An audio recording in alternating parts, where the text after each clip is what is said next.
ถามหน่อยนึงถามหลายดอกถามหลายเด็กอ่ะทางคนจีบเขาใจอีก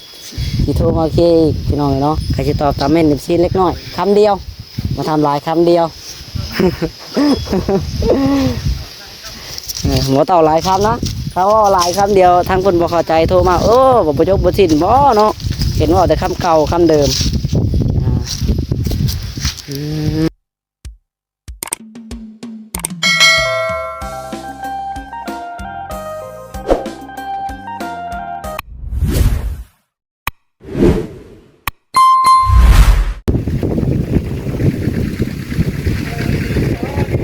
โดยคอยพี่น้องเนาะสบายดีสบายดีและสวัสดีพ่อแม่พี่น้องซีเนี่ยแฟนเบอร์คนพี่น้องมาพบพ่อพี่น้องหลายเก่าพี่น้องเลยเนาะมาพบพ่อกันวันนี้พี่น้องเลยว่าตกลงตกแตกแล้วพี่น้องเลยเนาะกับน้องเทเพิ่นพี่น้องเลยเนาะกลับมาเห็ดหน้าน้องเททำไรพี่น้องวันนี้เนาะน้องเทก็จะเข้ามาอยู่น้ำพี่น้องเลยเห็ดไห่เห็ดหน้าน้ำกันได้เข้าได้ลายได้หน่อยกับปันกันกินนะพี่น้องเนาะเพราะว่าทางน้องเป็นกับบ่มีรถพี่น้องเลยมีอยู่นะก็จะเงินจะให้ยังหากับบุฮูคือกันน่ะกำลังมาคาด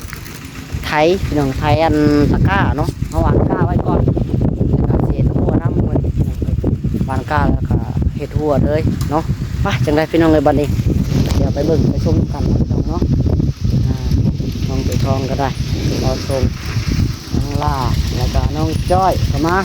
น้องจ้อยกำลังปั่นคณะทุนอยู่น้องพอโอเคเนาะโอเคขับรถไถไปพี่น้องเดี๋ยววันนี้ไปเบิ่งบรรยากาศนำกันพี่น้องเนาะป้าพี่น้องเนาะเบิ่งก้อนเมฆงนเมฆพี่น้องเลยเท่าจะมาสีโนนลงมาอยู่จักพี่เนาะฝนตกพี่น้องเลยอันนี้ก็ตกอยู่มีน้ำบกไว้พี่น้องเนาะเพราะฝนตกใส่อันเดือน6เดือน5เดือน6พี่น้องเลยเนาะเพราะว่าหากระตกเสือแรกแน่มันก็เลย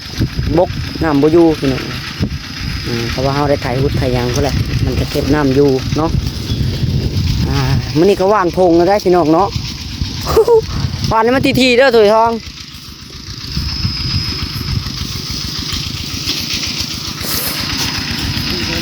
ขุแปรมาสั่นพี่น้องเลยน้องหลาก็หากันมาเมื่อกี้นี่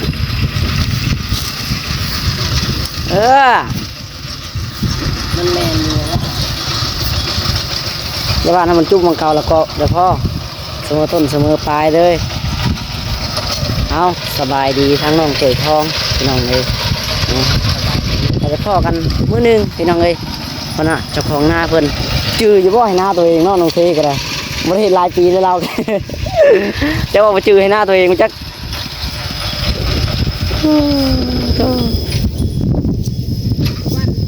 มาน้องเทจื้ออยู่บ่ให้หน้าตัวเองฮะมาไปจื้อให้หน้าตัวเองบ่เป็นได้เนาะข่อยบ่ฮู้จำได้ข่อยก็มาเด้อบ่เป็นหน้าจะข่อยเนาะ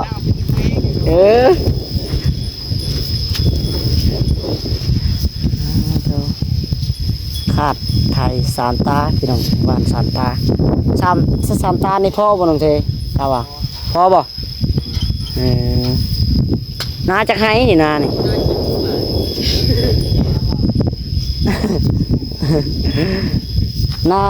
นาจะให้น้องเทเท่าได้แน่นี่เท่านี้ส่วนไหนที่ว่าเพิ่นขาย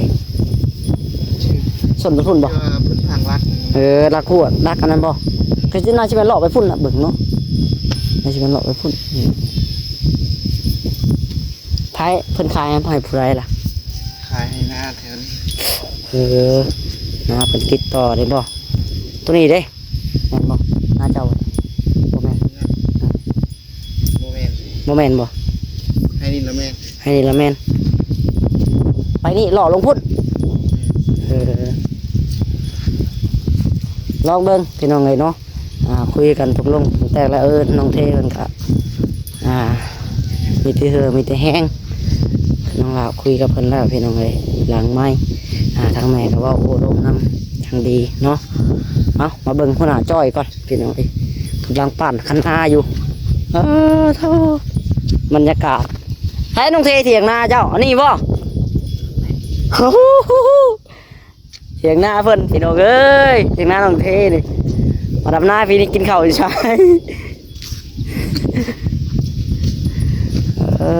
เต้โอ้ยกระตูอยู่เด้พี่น้องเนาะเถียงนาน้องเท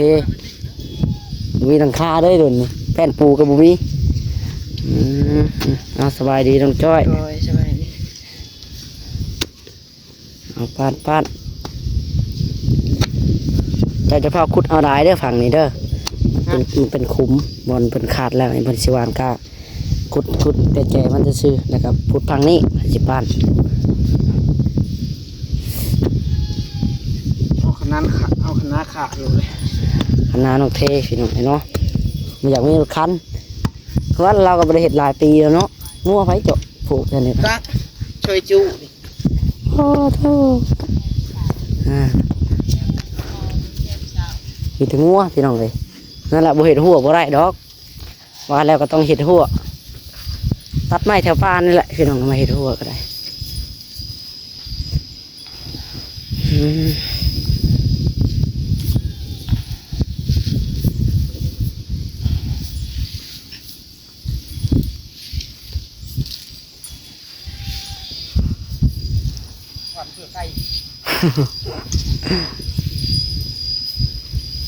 วันพงเลยพี่น้องเนาะพอวันพงแล้วก็สิอันว่าสมมติแก่ผลไม้บ่ผลไม้ปกบ่ผมเห็นเลยบ่ มันก็สิไว้กดซักได้เนาะแบบนี้เนาะ ขันซักเอาเลยว่าเนาะมันมือเลย3 ตาเลยเนาะพี่น้องทางหน้าบ่ส่งเนี่ยดำนะบ่ส่งดำแน่ดำแล้วพี่น้องไงทางหน้าบ่ทางหน้าแม่เพิ่นเนาะ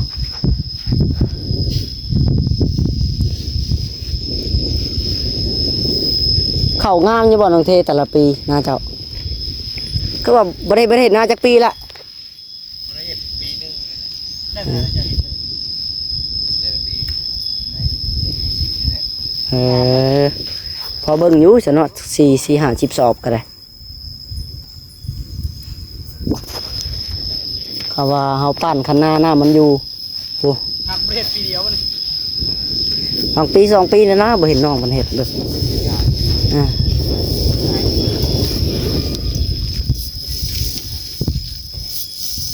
ตะกี้เราเพิ่นมีรถไถก็เห็นอยู่รถเพิ่นรถคันนั้นได้ไปใส่น้องทีขายแล้วบ่ขายตอนเฮ็ดบัตรอ๋อ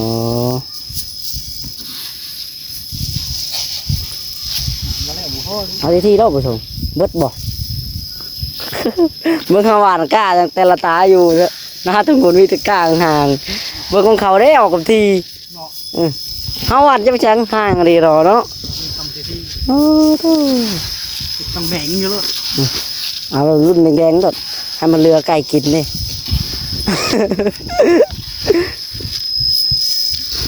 ใครร้องหวานผงหวานแล้วกินพังเลยมันผมกันนี้ส่งไว้ส่งไปเลย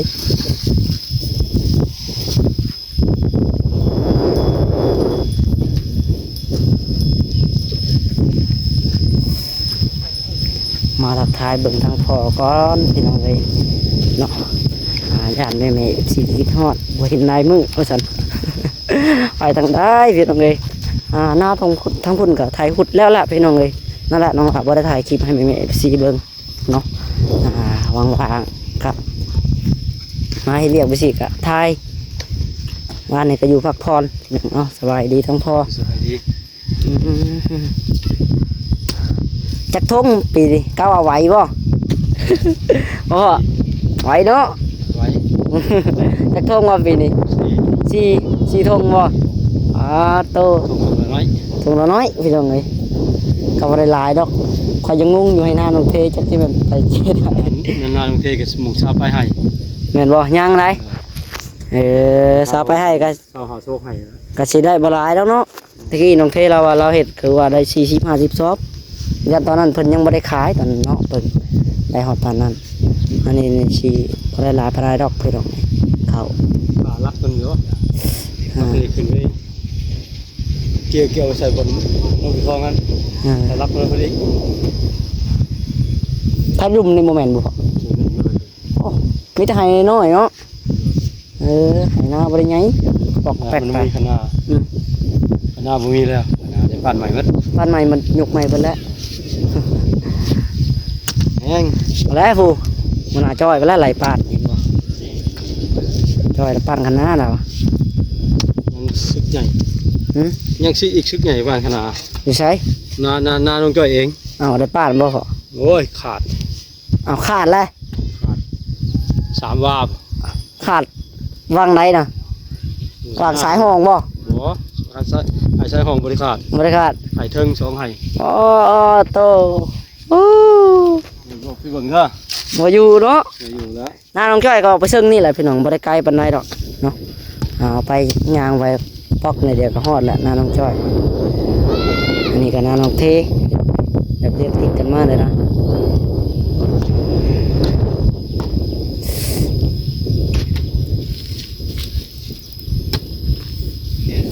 น่าจะของก็มีแต่ถุงเดียวซื้อดอกพี่น้องเนาะได้เหตุการณ์หน้าผู้อื่นกับน้าน้องจ้อยเนาะน้าน้องจ้อยก็จะให้ว่าถุงก็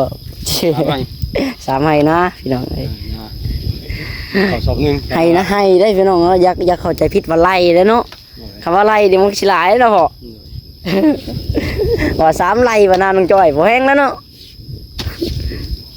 งานเพล27ไหลเนาะ เขา7ไล่ว่ะ 25ไหลเฮ้ย ให้นะคือสำนี่แหละพี่น้องคือตามเบิ่งคณะแล้วพอเนาะไปนี่อ้อมนั่นให้หนึง น้อย ให้น้อยก็ปอกแปกไปสิ ปั๊บให้ใหญ่นางเพลนี่ประมาณ4ให้ คันปรับเนาะคันปรับมันสิงามอยู่เขา งามแล้ว น้อยมันเป็นดินเก่าอยู่แล้วเนาะดินนั่นนี่อยู่แล้วพี่น้องนั่นแหละดินก็ได้เพิ่งดินใช้พี่น้องตัวหญ้าพี่ช่างก็บ่ได้เก็บไปซะเขาเจ้าหวานนะพ่อ มาเลย สนเนาะ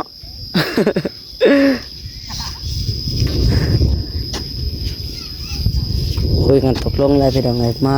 ลุยต่อเนาะก็แค่มีหน้าเห็ดทางนี้ก็เห็ดไปเรื่อยๆพี่น้องเอ้ย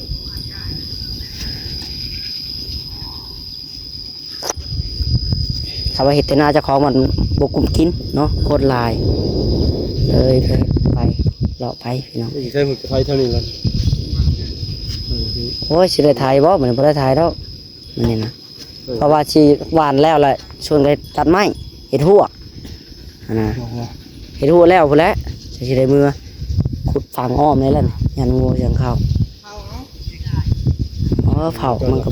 ก็บ่ไหวดอกเผาเนาะ หนึ่งเจอรับเผาแล้ว มือนี่งูนะเวลาเอามือได้มันก็มาแหละงู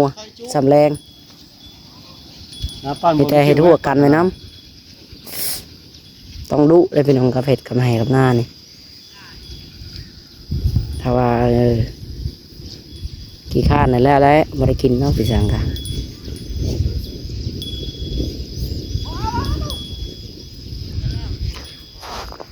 ดูพี่น้องเลยจะว่าสิโยนมาอยู่ประจักเนาะมังแรงนี่ไม่คะแนนเนาะตอนวันเข่านี่เนาะพอทำแซ่ไปเลยแหละ ก็ออกเลยละ บวงคนหัว พังเบาแล้วเนาะจากตัวตายตัวยั่งเลยพี่น้องวันเฉดดเจ้ามาเขามาทักทายเบิ่งทางน้องเพื่อนท้องก่อนอย่างไรโอ้ยเนาะถามไทยเพิ่นเล็กๆน้อยๆแหละพี่น้องถ้าถามตอบตามเม่นFCนั่นแหละ FC เม่นมาหลายพี่น้องไปเนาะก็สิถามเพิ่นเล็กๆน้อยๆแล้วก็บ่เว้ายาวดอกพี่น้องเว้าไปก็ยันทางนั้นบ่เข้าใจได้ยังบ่จบบ่สิ้นบ่เนาะเห็นเว้าแต่คำเก่าเรื่อยๆว่าก็สิถามเพิ่นเล็กน้อยๆแล้วพี่น้องเอ้ยเห็น FC เพิ่นเม่นมาหลายต่อหลายคนเนาะ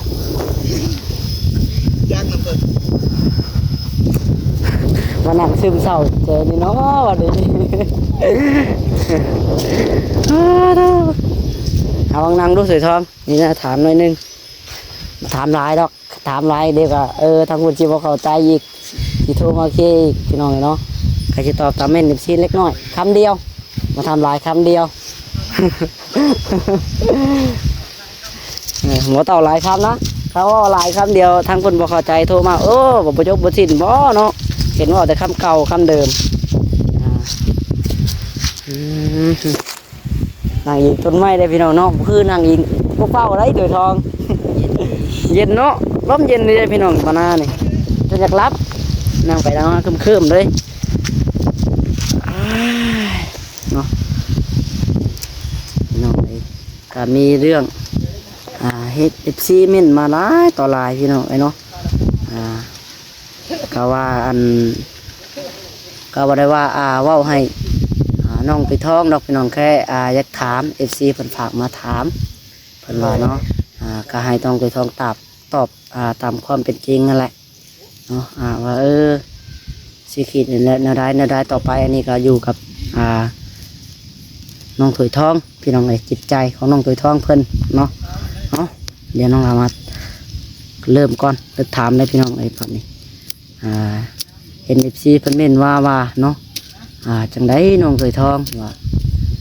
สิไปกันรอดบ่เนาะแม่เบิ่งเพิ่นว่าแม่FCเพิ่นเบิ่งว่าเบิ่งทรงคือสิบ่รอดแล้วว่ะ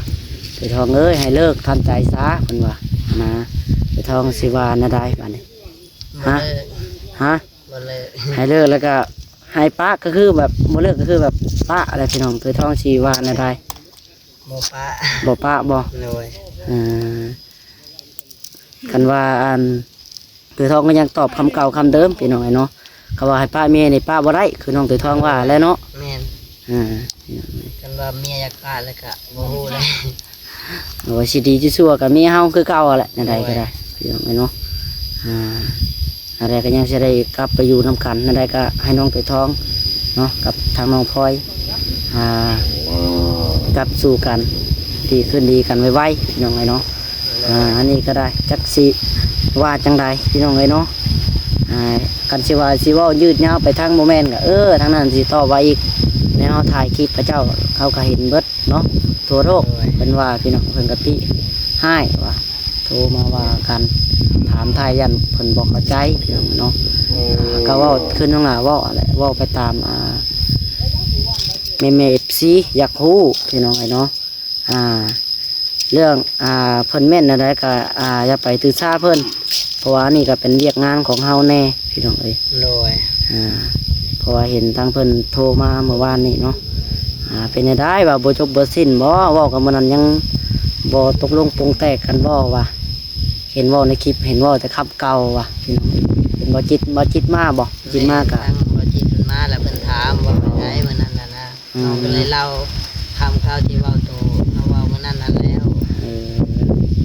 น้องหลาก็เบิ่งอยู่คลิปพี่น้องไอ้เนาะว่าน้องเพิ่นตอบในไทยเพิ่นว่าน้องบ่จบอันเพิ่นบ่เข้าใจโดยเราเฮาบ่จบนะจักคำชื่อว่าคือกันเลยพี่น้องเนาะเพิ่นหายไปลงเว้ากันใหม่บ่แม่นเพิ่นให้ลงไปเว้ากันใหม่เพิ่นนัดมื้อใดก็ค่อยว่ากันเนาะนี่แต่หามื้อเฮาพร้อมแล้วก็ลงไปเว้าโดยก็อย่าลืมชวนทางเบาจิตนำเด้อคาราว่างเด้อชวนทางง่ายไปนำเพื่อเพิ่นจะไปนำเด้เนาะเดี๋ยวจังใดพี่น้องไงเนาะแต่สิมีมือนัดกันใหม่อีกแต่บ่ฮู้ว่าเพิ่นสิให้ถ่ายบ่ให้ถ่ายคลิปอันนี้ก็บ่ฮู้คือกันพี่น้องบางเทื่อเพิ่นบ่ให้ถ่ายก็น้องนาก็ขอบ่ได้ถ่ายพี่น้องเนาะก็สิตามใจเพิ่นเนาะตามใจเพิ่นบ่ให้ถ่ายก็ญาติเพิ่นว่า FC เว้าได้นั่นได้นี่แล้วเพิ่นบ่มักนะพี่น้องการเพิ่นบ่ให้ถ่ายก็น้องนาก็สิบ่ได้ถ่ายให้แม่ๆ FC เบิ่งเด้อพี่น้องมือลงเว้าก็พี่น้องเอ้ยจังไดก็เนาะฝากเป็นกำลังใจทางน้องถุยทองแล้วก็น้องพลอยเพิ่นกลับสู่กันไวๆเนาะย่างถุยทองนะแม่งกระเบื้อมาจับวันนี้เนาะ4-5 เทื่อตัวนี้เลยบอกเลขจักอยู่ไหอยู่หน้าพี่น้องบรรยากาศเย็นดีเนาะสิไรบ่มีเถียงหน้านะน้องเทนี่เถียงหน้าบ่เนาะตอนนั้นเสาสุดสำหรับนั่นก็แม่นบ่แต่เขาว่ามาอยู่ก็มีแต่ตัดไม้ยังกายแล้วก็ต่อเฮ็ดหายังมุงตรงประตูใส่ไฟบัดใส่หยังบ่พอได้เผาตะกอนตะกาเอาโอเคน้องเอ้ยสำหรับคลิปนี้ก็ได้เนาะสิประมาณนี้จะขอตัวลาไปก่อนพี่น้องเอ้ยไว้พอกันต่อไปพี่น้องเนาะ เดียวเบิ่งทางน้องจ้อยปานคันนาพุ่นแหละแล้วก็สิตัดไม้ตัดตอกท่านี้แหละพี่น้องเลยเนาะเห็ดเฮาละคั่วแล้วเนาะแต่ละคั่วพี่น้องเลยเอาจังไรก็โอเคพี่น้องเนาะเอาสบายดีแม่ชีเนี่ย โด พี่ ย ท้อง สบายดี เนาะบ๊ายบาย